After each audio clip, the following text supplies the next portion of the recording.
Gregorio López Jerónimo. Pues un gusto que nos conceda esta conversación y como si continuáramos la plática,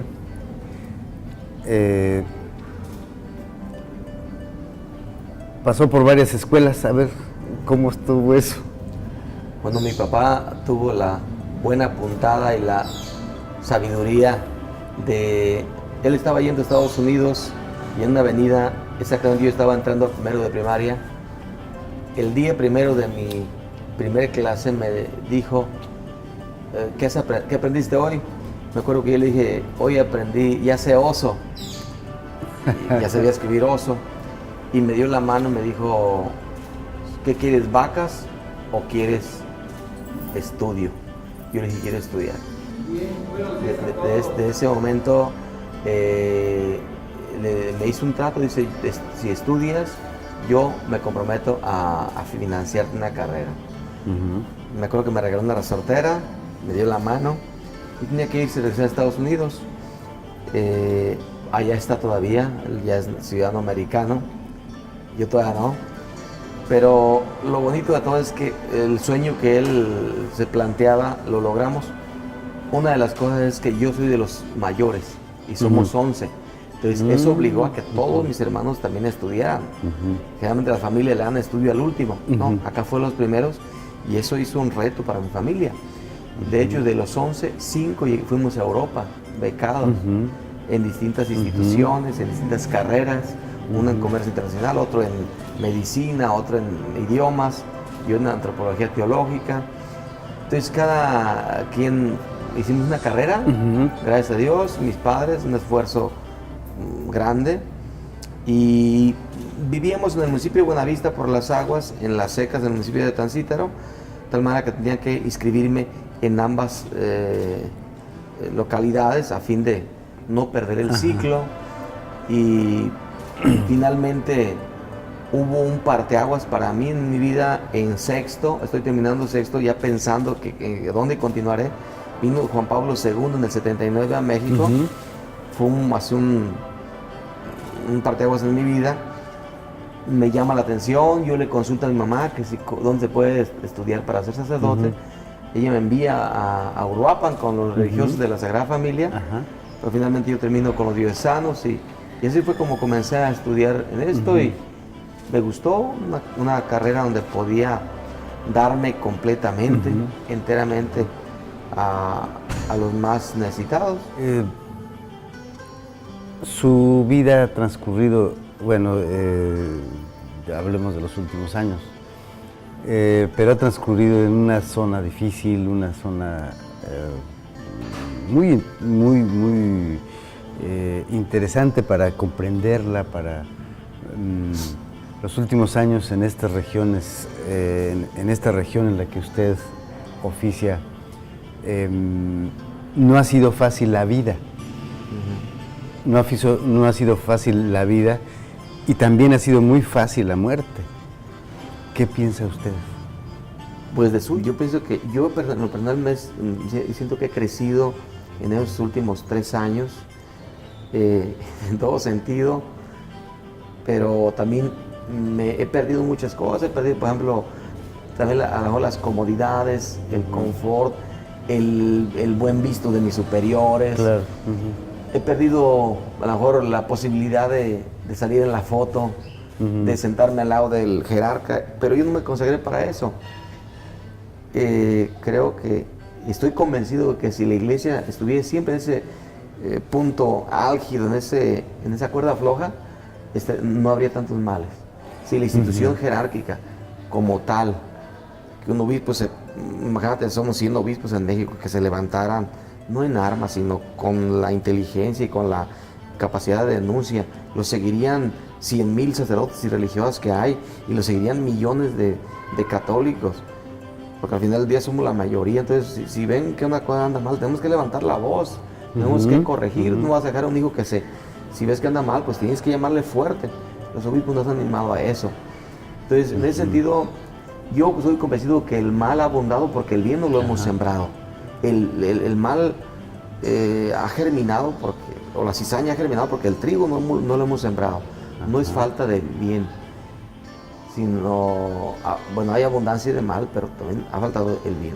Decía Martin Luther King, le tengo más miedo al silencio de los buenos que al ruido de los malos.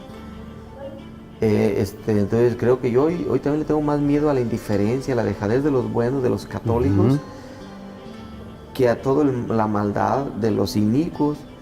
Los malos son poquitos, pero por desgracia los hemos dejado actuar, los hemos dejado que el ratón haga fiesta porque el gato está dormido.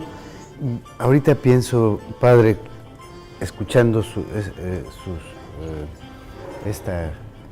esta reflexión suya, hay un autor guatemalteco que yo he leído y que alguna vez conocí en la escuela de teatro donde yo estudié.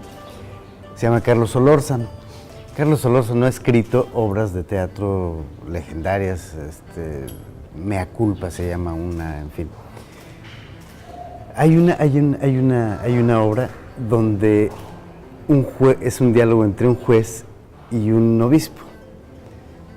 Y hay una cosa que a mí me inquieta mucho de esa obra y de lo que dice un obispo que enloquece.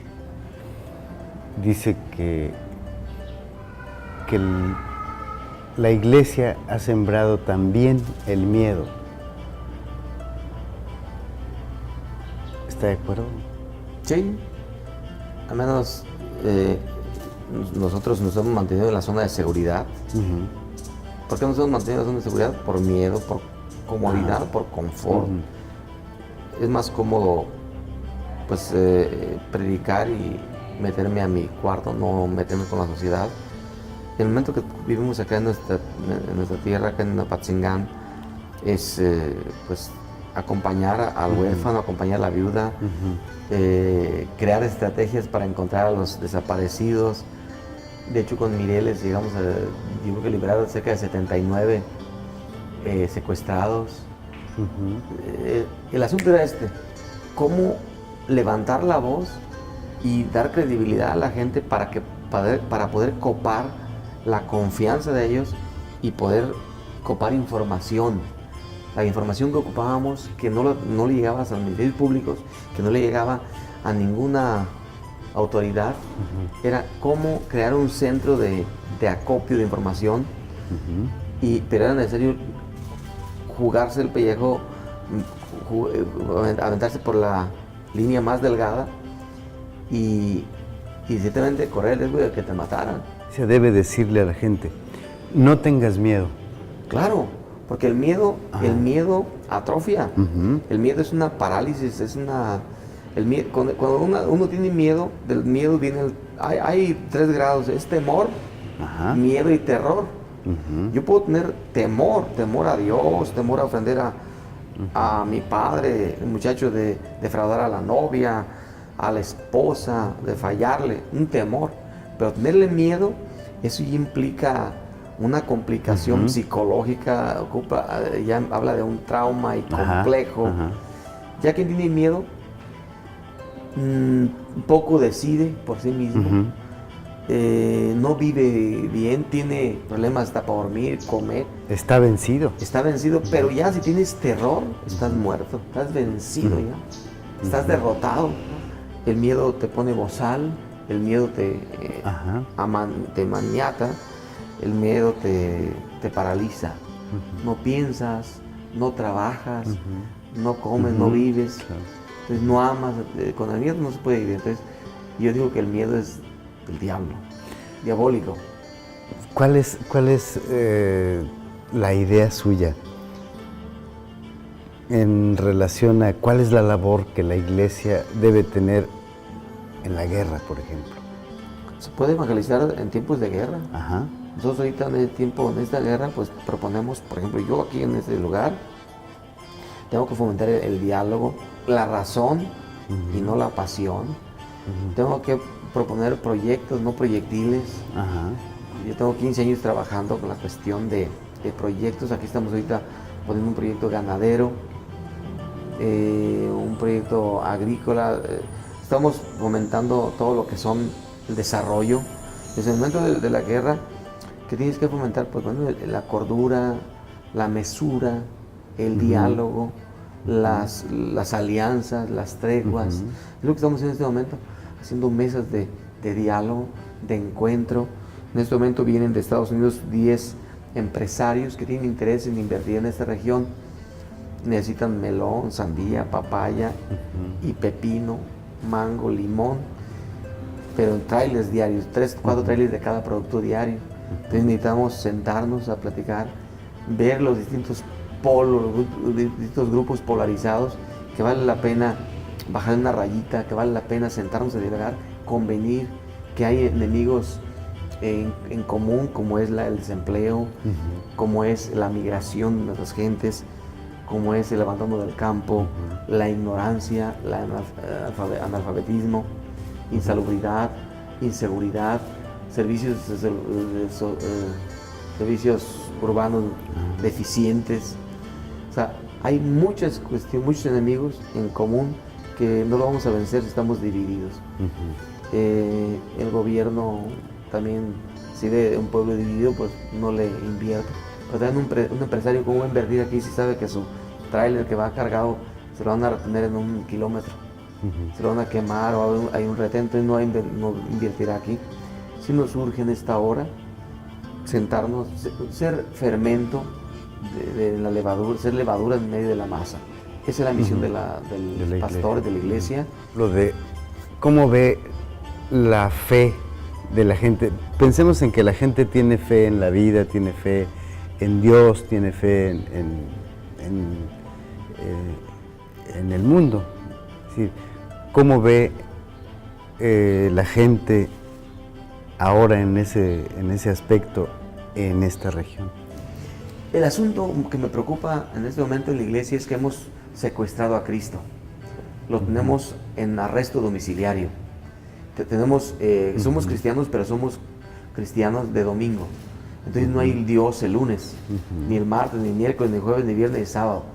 Y Dios de templos, Dios de capillas. Y no tiene nada que ver Dios en el taller, en el campo, en el hogar, en el vehículo, en el corral. Ahí Dios no está.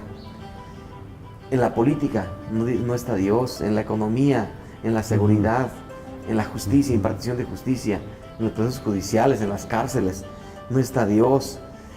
Allí es donde me preocupa. Es el Dios, entonces queremos un Dios de mentiras, en un Dios hecho a nuestra manera, en un ídolo a nuestra manera. Es tiempo de liberar a Cristo del arresto domiciliario, donde los curas lo hemos secuestrado. Es hora de llevarlo al pueblo, es hora de bajarlo de la cruz, de quitarle el hollín que le hemos puesto con las veladoras y llevarlo a las polvorientas calles de nuestros ranchos y encontrarnos con ese Cristo de verdad, Cristo de carne y hueso, ese Cristo que hoy tiene hambre, tiene sed, que está preso, que está apestado, en ese Cristo indígena, en ese Cristo viejo y gruñón que tenemos ahí en una camilla. Con ese Cristo no nos gusta encontrarnos. Nos gusta encontrarnos con el Cristo de mentiras, ese Cristo que nos pintaron los europeos, ojitos azules, rizadito, bonito. Pero ese Cristo yo no me lo he encontrado. Ese Cristo yo no lo he encontrado en mis 10 años que tengo de sacerdote, pero sí me he encontrado con un Cristo doliente, pestilente, un Cristo desplazado, dice el Papa, sobrante, un sobrante de la sociedad. Hoy hay sobrantes, las sobras de la sociedad, lo que no nos sirve. Hoy hay muchos Cristos que no sirven, que son sobrantes. Nos damos cuenta que hay presos injustamente y no los estamos liberando de la cruz. Nos damos cuenta que hay muchos migrantes que están yendo y no los ayudamos. Pues en ese sentido, la iglesia se ha quedado corta, está en pañales. ¿Cree que ha comerciado con la fe? En parte sí. Yo veo al clero una especie en extinción. Si no nos renovamos, nos morimos. Ese es el dilema. O nos renovamos o nos morimos. El Papa Francisco nos invita a esa renovación, a esa iglesia comprometida, esa iglesia de la caridad, de la misericordia. Esa iglesia no solo que reza, sino la iglesia que trabaja, ora y labora. Y nos hemos dedicado mucho a la oración, pero no hemos trabajado nada. En el campo de la verdad, en el campo de la batalla, no hemos hecho nada. Entonces yo creo que en ese sentido, los de Cristo tienen mucho que reclamarnos. No nos va a preguntar cuánto misas rezamos, cuántos rezos hicimos, no. Cuánto me diste de comer, cuánto me vestiste, cuánto me asististe, cuánto me visitaste, cuánto me liberaste. Eso nos va a contar. Por último, padre, me gustaría hacerle una pregunta. Su opinión, su visión, su experiencia de vivir en una de las regiones más heridas del país, una de las regiones más complicadas socialmente. De aquí para adelante, ¿cómo ve usted toda esta región, todo este resultado de una especie de guerra, de una especie de meca de la violencia? Es decir, de aquí para adelante, ¿cómo imagina? Yo veo un florecer. Veo un florecer a nivel eclesial, a nivel social y a nivel personal. A nivel eclesial, veo el clero, por ejemplo, se ha unido más, estamos más fraternos, más colaboradores, nos reunimos más continuamente. No podemos vivir como isla, nos damos cuenta que una batalla se gana no un ejército, no un soldado, sino como ejército. Veo un florecer a una de las vocaciones. Por ejemplo, los templarios llevaban a muchos chicos, los embabucaron, los encandilaron con el oro, con el polvo y con las armas, y dejaron los seminarios, y fueron, no vinieron los seminarios, sino se fueron con ellos. Hoy vieron que por ahí no se llega lejos, que ese camino tiene unas vallas muy pesadas, un abismo. Pero a nivel social hemos aprendido que la lección, que no es con cárteles, no es por ahí, no es con las armas, que es en el trabajo, que es en la honestidad, que es en el trabajo llano de todos los días. Yo veo la sociedad como que está volviendo a la antigua en mucho sentido. Por ejemplo, en la fe está regresando a la iglesia, hoy está llenando las iglesias. Veo a nivel social, por ejemplo, que ya el gobierno tiene que vigilarle y exigirle. Veo que ya un fulano que ande por ahí hace un lengamano no tan fácil puede extorsionar, ¿no? Ya se le dejan ir todos los taxistas, los limoneros. Hoy los ganaderos están organizándose, por ejemplo, ya no puede haber un ganadero por ahí, otro por acá, sino ya tienen que ser organizados en cooperativas. El cooperativismo, la solidaridad y solidariedad hoy está floreciendo a nivel social. He aprendido que no hay que pelear batallas que no nos corresponden. Yo me metí en batallas que no me correspondían, por ejemplo, a estar forzando a los ministerios públicos a que hicieran su trabajo, al ejército mismo. Entonces hay batallas que hay que dejar que las hagan, aunque a veces no las hagan bien. No tienen que ser las cosas como a mí me gustan, sino como deben de hacerse, como tienes la capacidad de hacerlas. Pues hoy estamos cambiando de estrategia, no es de confrontación, sino de acción. No es de compasión, sino con mucha razón. Pues no es personal, sino es evangélico el proyecto. Y eso es lo que estamos trabajándole ahora. Padre Goyo, pues muchísimas gracias por esta conversación y por todas sus reflexiones. Aquí en La Ruana, decíamos, estamos concluyendo ahorita un comedor para los pobres, una guardería para los niños indígenas, mixtecos de Guerrero. Estamos trabajando también con Cedesol en un módulo habitacional para jornaleros migrantes. También un proyecto con Cedesol, se llama Cultura de la Paz, donde hay un centro de desarrollo integral juvenil en todo lo que versa en la capacitación, el adoctrinamiento, pero también en talleres y oficios, y finalmente un asilo para ancianos. Todo esto en una asociación civil que se llama El Buen Samaritano. Estamos trabajando, instaurando una asociación civil para que la iglesia misma pues comience a percibir impuestos a través de documentos de impuestos de las empresas.